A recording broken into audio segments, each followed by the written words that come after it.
अस्सलाम वालेकुम रहमतुल्लाहि व बरकातुहू।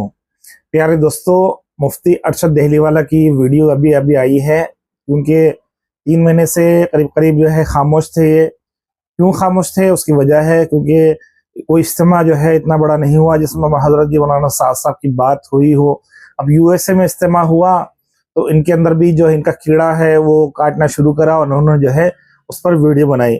और जिसका कोई सिर व पैर नहीं है, यानी कोई जो है एक अदना दर्जे का हमारे जो जमात का साथी है वो भी इस बात को साबित कर देगा कि मौलाना गलत बोल रहे हैं। लेकिन चूंकि अल्लाह इनकी जो है अक्लों पर पर्दा डाल के है, अल्लाह इनको सब अच्छी समझबूझ अता फरमाए। मैं आपको जो है सबसे पहले वो बात बता देता हूँ जिसके अंदर कुरान में अल्लाह ताला फरमा रहे कि जो लोग हमारे रास्ते में निकलते हैं और मशक्कतें बर्दाश्त करते हैं, हम उनको अपने तक पहुंचने की वो बातें समझाएंगे जिनका दूसरों पर तसव्वुर भी नहीं गुजर सकता, दूसरे उसका गुमान भी नहीं आता।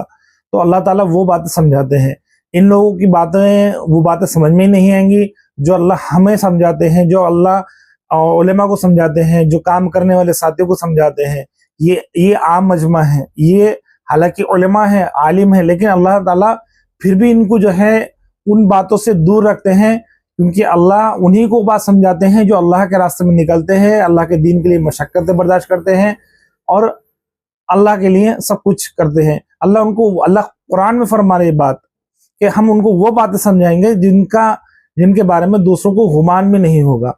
अब मैं इनकी वीडियो आपको सुनाता हूँ, फिर उसके बाद हम इंशाल्लाह इसकी पूरी दलील देंगे कुरान से, हदीस से, सहाबा के अमल से, बुजुर्गान दीन के अमल से। अब पहले वीडियो थोड़ी सुनिए।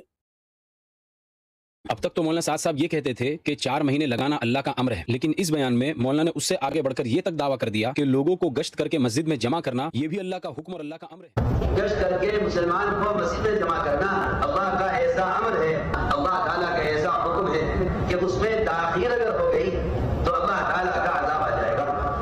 अब तो बस इस बात का अंदेशा है और वो दिन भी दूर नहीं जिस दिन मौलाना साद साहब ये कहेंगे कि निजामुद्दीन की हाजिरी ये भी अल्लाह का अम्र और अल्लाह का हुक्म है। आप एक उस्ताद काम समझकर अहमियत नहीं है। मैं आपको एक हदीस सुनाऊं, किसी को पता चलेगा कि ये मुस्तहब है या फर्ज है। साबित करते हैं कि मौलाना साद साहब ने किस तरह अल्लाह का नाम लेकर झूठ बोला, आप सल्लल्लाहु अलैहि वसल्लम का नाम लेकर झूठ बोला और हजरत ईसा अलैहिस्सलाम और यहया अलैहिस्सलाम के नाम से भी झूठ बयानी की है। इंशाअल्लाह दीन मोहम्मदी सल्लल्लाहु अलैहि वसल्लम के अंदर बिदअत की मिलावट होने नहीं देंगे। वलो कान बादुकुम लिबादिन ज़हीरा हामिदन व मुसल्ली। हमने वीडियो देखा जिसमें जो है ये बता रहे हैं कि हजरत जी मौलाना साद साहब ने कहा कि गश्त करना अल्लाह का अम्र है। तो इसमें कोई शक ही नहीं है, इसमें कोई शक नहीं है कि गश्त करना, वो गश्त करके मस्जिद में लाना लोगों को, ये अल्लाह का अम्र ही है। बस आपके समझने का फेर है कि अल्लाह ने जो है हजरत जी मौलाना साद साहब को वो बात समझा दी और आपके अकल पर उस बात पर पर्दा डाल दिया। समझ की फेर है। अल्लाह जिसको चाहे समझाता है, जिसको चाहे आप उसका अल्फाज मैं आपके साथ में शेयर नहीं कर सकता, क्योंकि वो अल्फाज मैं आपके लिए सूट भी नहीं करता। वो कि अल्लाह जो है सिर्फ उसी को समझाता है जो अल्लाह के रास्ते में निकलकर दीन के लिए मशक्कतें बर्दाश्त करते हैं। अब मैं आपको कुरान से, हदीस से, सहाबा के अमल से, बुजुर्गान दीन के अमल से इस बात को बताऊंगा जो मुफ्ती अरशद देहलीवाला साहब जो है तोहमत लगा रहे हैं कि गश्त करना अल्लाह का अम्र नहीं है, गश्त करके मस्जिद में लोगों को लाना अल्लाह का अम्र नहीं है। अभी आगे आप खुद देखिए, हम देंगे कुरान से दलील। कुरान में दलील है, ये आयत है सूरह तौबा की। अल्लाह की मस्जिदों को वही लोग आबाद करते हैं जो अल्लाह और आखिरत के दिन पर ईमान रखते हैं, नमाज कायम करते हैं, ज़कात देते हैं और अल्लाह के सिवा किसी से नहीं डरते। इस आयत से साफ पता चलता है कि मस्जिदों को आबाद करना, लोगों को नमाज के लिए बुलाना ईमान वालों का काम है और ये अल्लाह का पसंदीदा अमलों में से है। जब आप गश्त करके लोगों को मस्जिद में जमा करते हैं तो आप इस आयत पर अमल कर रहे होते हैं। अब हदीस से दलील, सही मुस्लिम की हदीस है, हदीस नंबर 651 के, जिसमें लिखा है जिसने अजान सुनी और मस्जिद नहीं आया उसकी नमाज नहीं सिवाय मजबूरी के। मजबूरी से मतलब यहाँ पर तेज बारिश हो सकती है, ये बीमार हो सकता है या फिर मुसाफिर हो सकता है। इस हदीस से साफ पता चलता है कि मस्जिद में नमाज के लिए आना ज़रूरी है और अगर कोई नहीं आ रहा तो उसको बुलाना यानी गश्त करना दीन की बहुत अहम खिदमत है। इसमें और एक भी है कि जो मस्जिद को नहीं आए उसमें किसी के माल मतलब उसका माल ज़ाया होने का खतरा हो, वो भी हो सकता है। अब अमल सहाबा से दलील हजरत उमर रज़ियल्लाहु अन्हु के बारे में आता है कि वो खुद मस्जिद में बैठकर लोगों को नमाज के लिए बुलाते थे और पूछते थे कहाँ हैं लोग, और जो नहीं आता उसे बुलवाते थे। जैसे कि एक बहुत मशहूर वाक़या है, सुबह फजर की नमाज में एक साथी जो है नज़र नहीं आया, तो देखा कि एक आदमी नहीं है मौजूद, तो फ़ौरन उमर रज़ियल्लाहु अन्हु जो है उनके घर भेजे और जाके पूछवाए कि क्यों नहीं आए फजर की नमाज में। तो बताया कि जो है उनके घर में सारी रात नफिले पढ़ के सुबह फजर में आंख लग गई। तो उमर रज़ियल्लाहु अन्हु फरमाते हैं कि बेहतर होता सारी रात नफिल पढ़ने से सुबह की 2 रकात फजर पढ़ लेते। तो ये भी गश्त में आता है। दावत व तबलीग का अम्र सूरह आल इमरान की आयत से तुम में से एक जमात ऐसी होनी चाहिए जो भलाई की तरफ बुलाए। ये दावत व तबलीग का अमल इस आयत से साबित होता है, यानी कि गश्त का मकसद ही खैर और भलाई की तरफ बुलाना है। नमाज, मस्जिद, दीन, कुरान की तरफ बुलाना, यह आयत इसी तरफ इशारा करती है। और फिर बुजुर्गान दीन के ताल्लुक से मैं आपको बताता हूँ कि बुजुर्गान दीन क्या बोलते हैं इस बारे में, गश्त के बारे में। तो हज़रत शेखुल हदीस मौलाना ज़करिया साहब रहमतुल्लाह अलैह फ़ज़ाइल अमाल में लिखे, दीन की सबसे बड़ी नेमत है कि इंसान को मस्जिद की आबादी का शौक़ हो, वह दूसरों को भी लाए। फ़ज़ाइल अमाल में उन्होंने बार बार गश्त की अहमियत बयान की है और कहा है कि यह अमल सहाबा की मिसालों पर चलता है। वो कहा करते थे जो गश्त में निकला वो उम्मत की सबसे बड़ी ज़रूरत की तरफ निकला। हज़रत मौलाना इलियास साहब कांदली रहमतुल्लाह अलैह बानी तबलीग जमात, अगर लोग मस्जिद में ना आए तो मस्जिदें खाली रह जाएंगी और दीन बुझ जाएगा। गश्त वह तरीका है जो सहाबा से मिला है, इससे मस्जिदें आबाद होती हैं और दिल जिंदा होते हैं। हज़रत इलियास रहमतुल्लाह अलैह गश्त को सहाबा की सैर और सफ़र की एक शक्ल बताते थे, यानी सहाबा जैसे सहाबा गांव-गांव जाकर लोगों को दीन की तरफ बुलाते थे। हज़रत मौलाना यूसुफ कांदली रहमतुल्लाह अलैह, मस्जिद वह जगह है जहां से इस्लाम की रोशनी फैलती है और गश्त वह चिंगारी है जो उस रोशनी को फैलाती है। वो कहा करते थे गश्त मस्जिद की रूह है और अगर ये ना हो तो मस्जिद में नमाज तो हो सकती है मगर असर बाकी नहीं रहेगा। हज़रत थानवी रहमतुल्लाह अलैह हकीमुल उम्मा, लोगों को नमाज और मस्जिद की तरफ बुलाना एक जिंदा दिल उम्मती का काम है। वो कहा करते थे कि मस्जिदों को आबाद रखना ना सिर्फ इबादत है बल्कि ये ताजगी और नूर का सबब है। शेख सादिया रहमतुल्लाह अलैह गुलिस्तान के लेखक, वो लिखते हैं वो हाथ जो किसी नमाज के लिए खींचता है, वो हाथ जो किसी को नमाज के लिए खींचता है, वो हाथ जन्नत के दरवाजे खटखटाने वाला है। यानी जो लोगों को मस्जिद की तरफ बुलाता है वह खुद अल्लाह की रहमत का हकदार बनता है।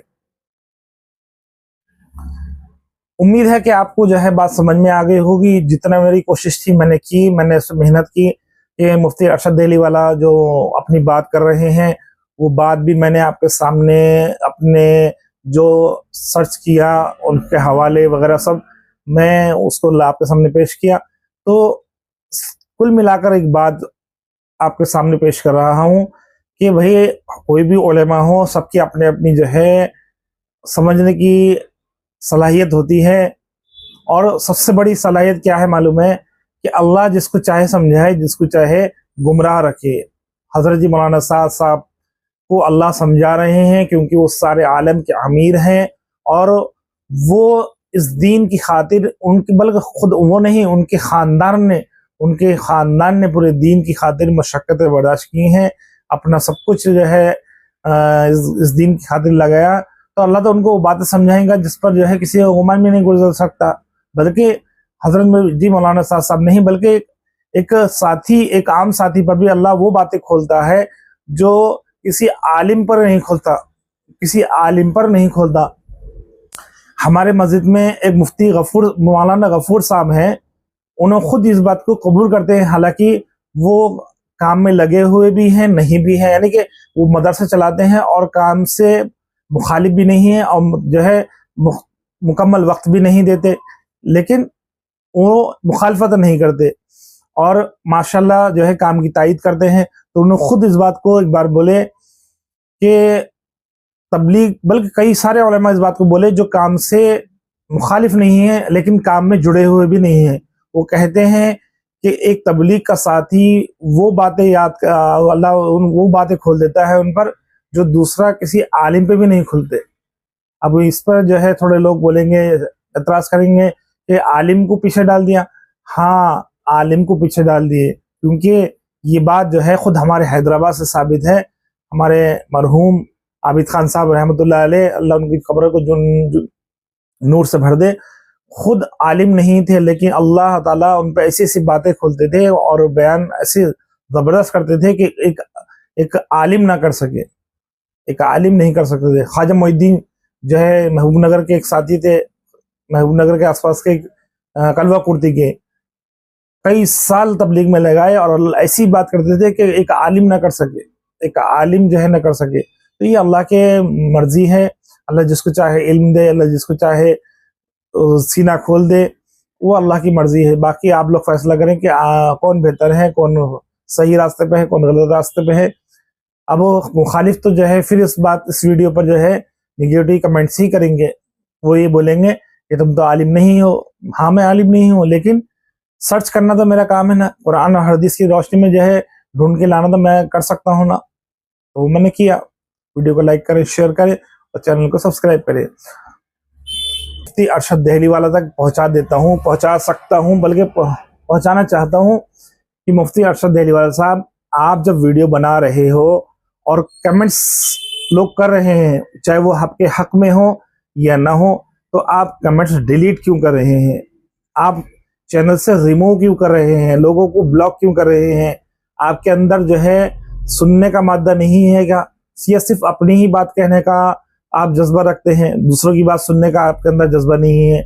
मेरे कई सारे दोस्त जो लोग यूट्यूब पर नहीं हैं, वो ये कहते हैं कि इन्होंने हमें ब्लॉक किया हुआ है, हमारे कमेंट्स जाते ही नहीं। खुद मेरे रात में इन्होंने 3 कमेंट्स डिलीट किए, जो सुबह में मैं देखा तो मौजूद नहीं थे। तो मुफ्ती साहब, पहले जो है बात को सुनने और सुनाने का दोनों जज्बा रखो। बात बोल रहे हो तो सुनो भी। क्यों कमेंट्स डिलीट करते हो आप? आपकी जो है ये हरकत तो गलत है। और जिसको इनका नंबर चाहिए वो मुझसे कांटेक्ट करें, मेरे मैसेंजर पे और फेसबुक के, या फिर मेरे टेलीग्राम पर मैं उसका लिंक दे दूंगा आपको। बल्कि मेरे टेलीग्राम का लिंक ऑलरेडी मौजूद है, मेरे चैनल पर मौजूद है। आप मेरे को मैसेज करिए, मैं इनका नंबर दूंगा। जिस किसी भी आलिम को या किसी साथी को इनका नंबर चाहिए, मैं दूंगा इनका नंबर, मेरे पास मौजूद है। मुझसे बात करें।